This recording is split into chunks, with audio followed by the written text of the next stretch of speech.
Hi, I'm James Dunn. Welcome to the Inside Network.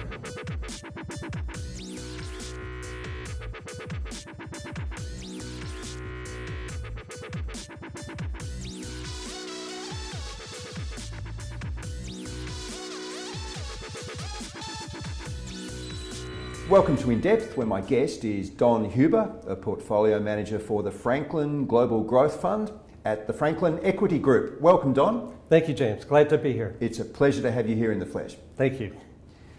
Don, the current period of volatility and disruption in markets, it's a truism that volatility is part and parcel of investing, but March 2023 has certainly thrown up a different kind of volatility, maybe different influences that weren't expected even at the start of the month.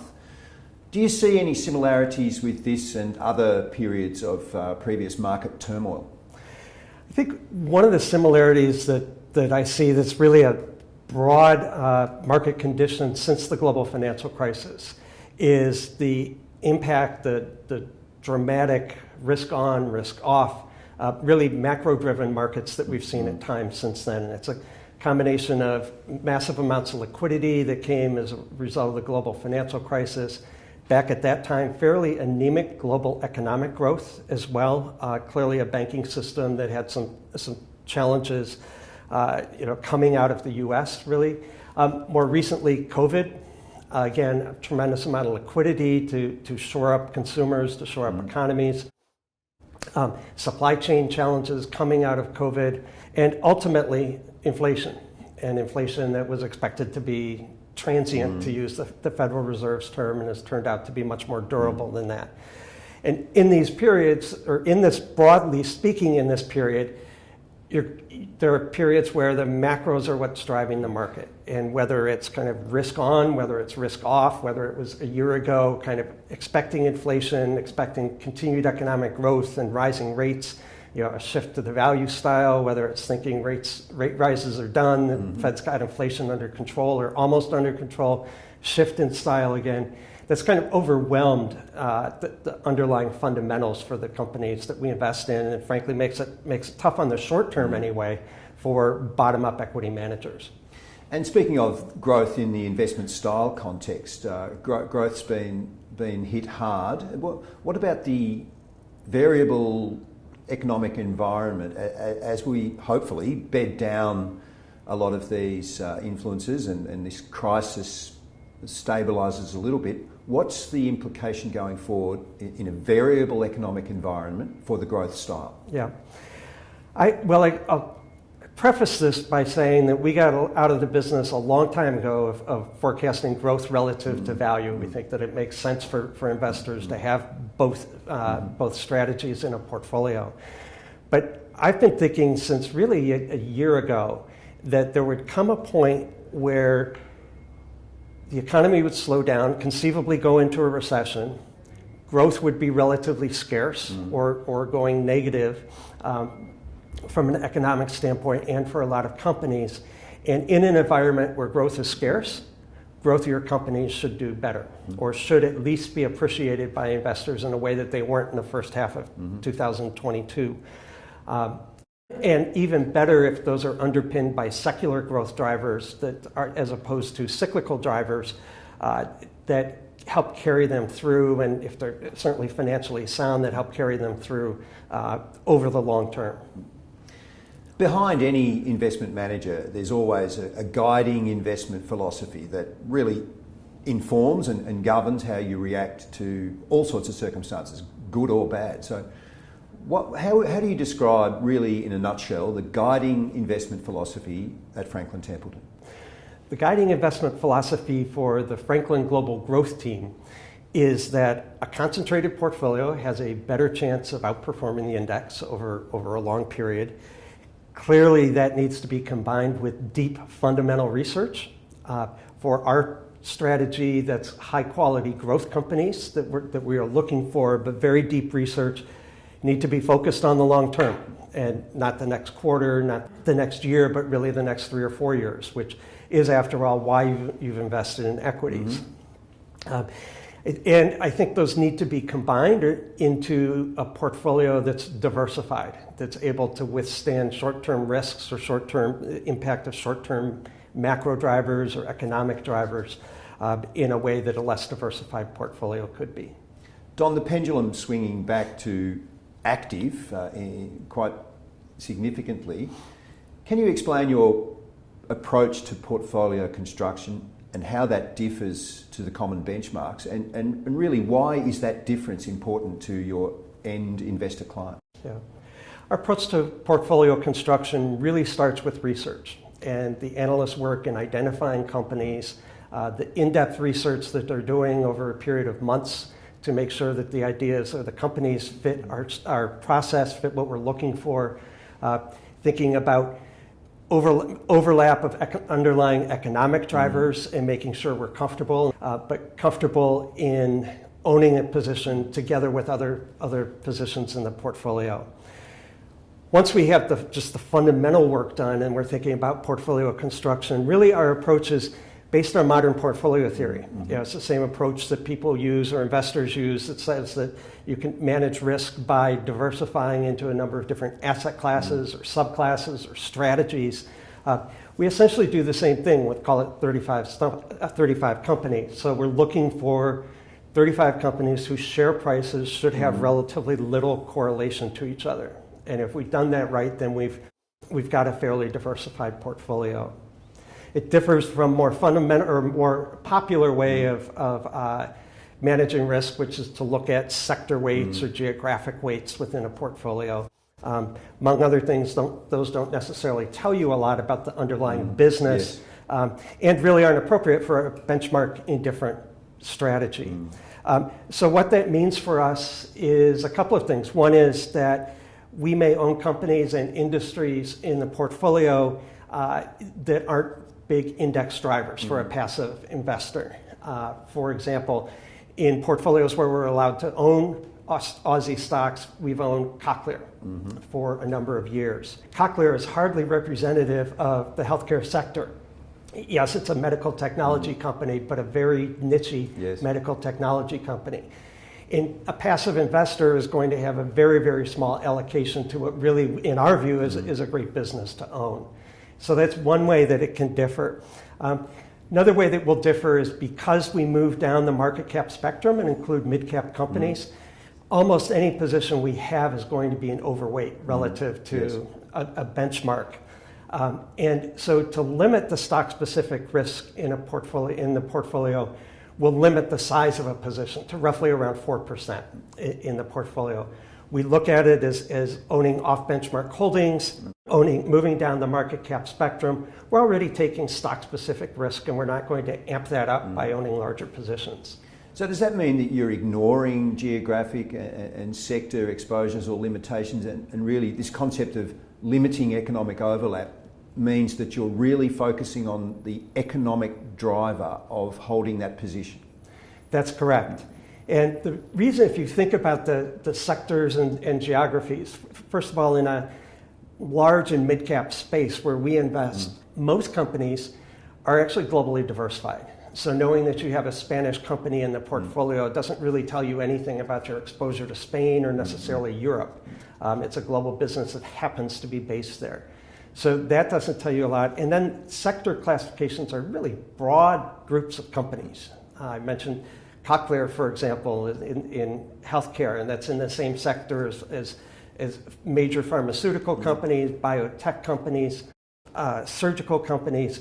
So it's a really broad group of businesses.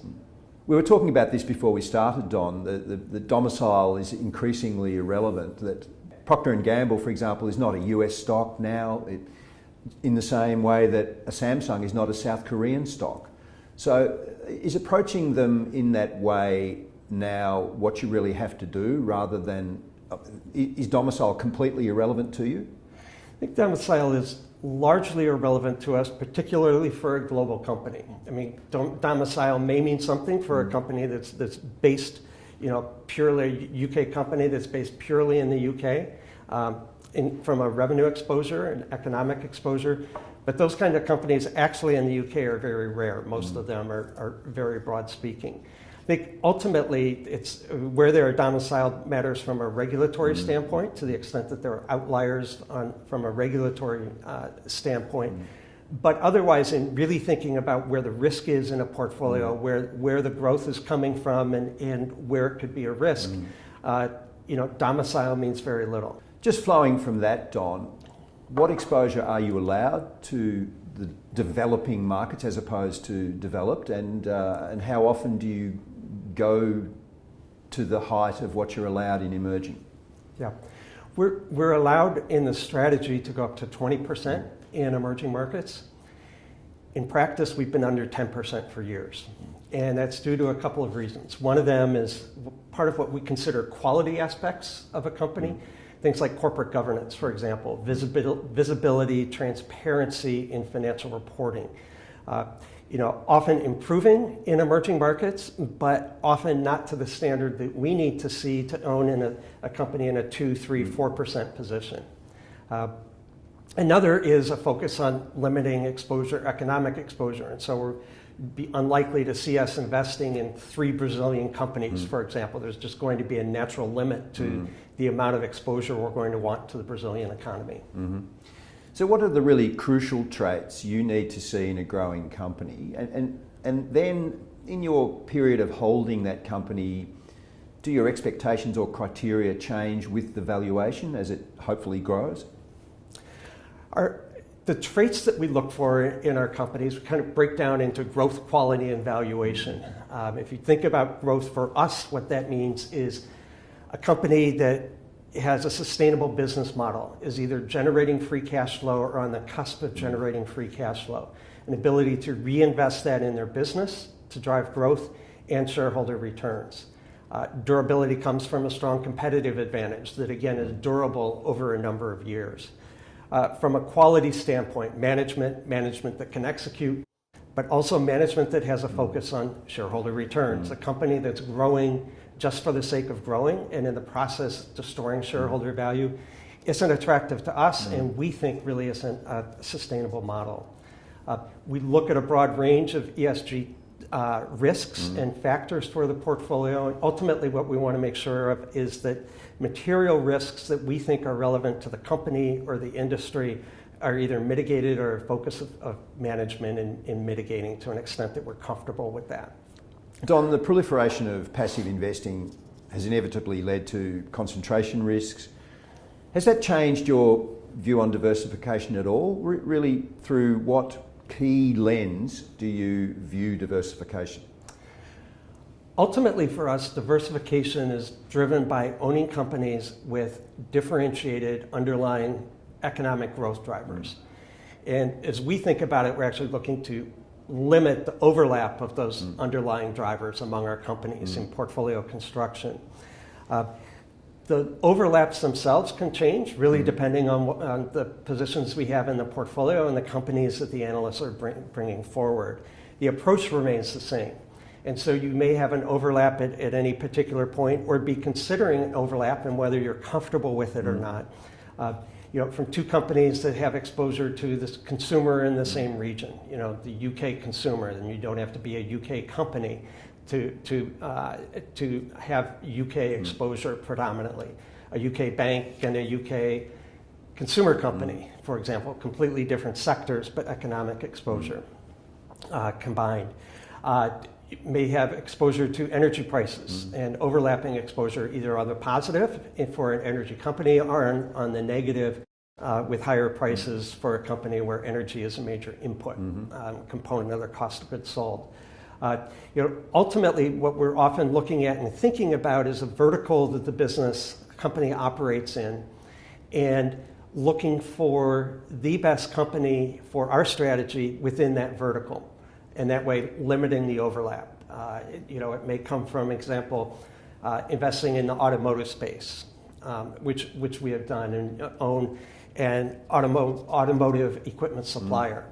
But overlap with that company used to come, or increasingly was coming from a materials company that we own that was making materials that increasingly were going to be used in hybrid and electric car batteries. And as they were, we saw that overlap increasing.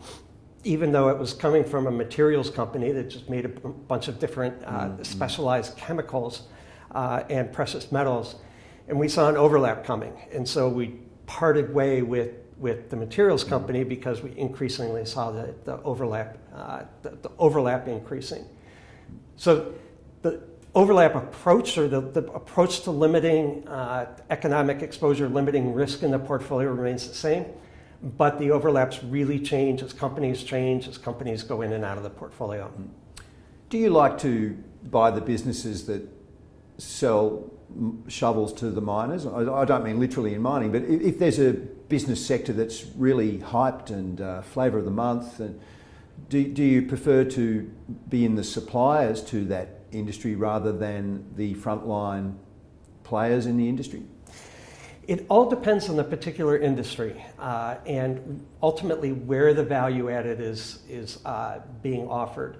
You know, the automotive industry, for example, we first of all would tend not to be invested in the OEMs, the major car companies. That's highly capital intensive, highly regulated, conceivably, very competitive, conceivably more brands than the world needs.